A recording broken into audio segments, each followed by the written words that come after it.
Welcome to the last breakfast. Please enjoy the video. You begin by verifying version and backups. This matters because the error often depends on build-specific code. Once done, export logs and settings so you can restore later.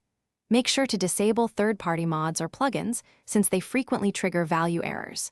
If you see mismatched types in logs, note the offending module name and timestamp.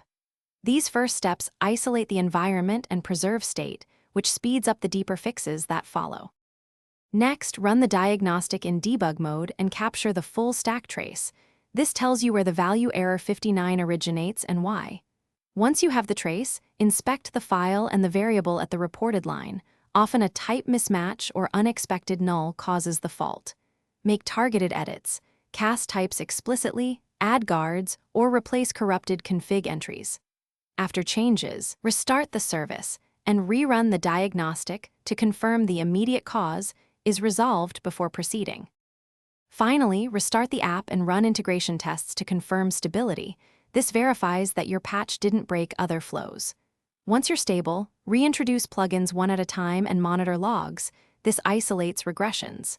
If the error returns, restore the backup, gather the log bundle and the exact steps that reproduced error 59, and escalate to maintainers. One key tip: if the trace is unclear, increase verbosity to capture variable dumps. These often reveal the bad value quickly. Thanks for watching. If this was helpful, leave a like and consider subscribing. See you next time.